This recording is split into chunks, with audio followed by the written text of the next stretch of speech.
એટલે વેરાવળની અંદર પોતાના બાતમીદારોને રવાના કરવામાં આવ્યા અને જાણકારી મેળવવાના પ્રયત્ન થયા ત્યારે એક બાતમીદારે પોલીસને જાણકારી આપી કે તમે ખોટી દિશામાં તપાસ કરી રહ્યા છો, તમે જ્યાં ઘટના ઘટી છે તેના સીસીટીવી ચેક કરો છો, પરંતુ વાસ્તવમાં તમારે આસપાસ આવેલા મેડિકલ સ્ટોરના સીસીટીવી ચેક કરવા જોઈએ। જ્યારે પોલીસે મેડિકલ સ્ટોરના સીસીટીવી ચેક કરવાની શરૂઆત કરી ત્યારે એક યુવાન જેનું નામ છે શ્યામ ચૌહાણ તે શંકાના દાયરામાં આવ્યો, કારણ કે તેનું કામ હોમકેરનું હતું। આ શ્યામ ચૌહાણ છે એ બીમાર દર્દીઓને ઇન્જેક્શન આપવા જવા તેમના બ્લડ સેમ્પલ લેવાનું કામ કરતો હતો।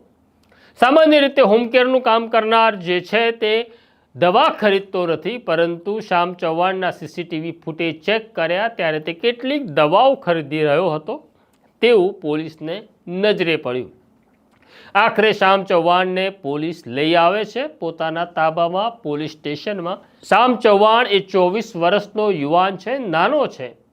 તે દલીલ કરી રહ્યો હતો કે તે તો જે દર્દીઓ છે તેની સેવા કરે છે, તેમના બ્લડ સેમ્પલ લે છે, તેમની સારવાર કરે છે અને તેમાંથી તેનું ગુજરાન ચાલે છે। જ્યારે પોલીસે તેને પૂછ્યું કે તું ભાવનાબેનના ઘરે ગયો હતો ત્યારે તેણે કહ્યું હા, હું ભાવનાબેનના ઘરે ગયો હતો, પણ ભાવનાબેનને થાઇરોઇડની બીમારી હતી એટલે મને કહેવામાં આવ્યું હતું કે મારે બ્લડ સેમ્પલ લેવાનું છે, એટલે હું બ્લડ સેમ્પલ લેવા ગયો હતો। પણ ડૉક્ટરોનું કહેવું એવું હતું કે ભાવનાબેનનું મોતનું કારણ શ્વાસ રૂંધાઈ જવાને કારણે છે, તો ભાવનાબેન કેવી રીતના મૃત્યુ પામ્યા, આવો સવાલ એસપી જયદીપસિંહ જાડેજાને થઈ રહ્યો હતો।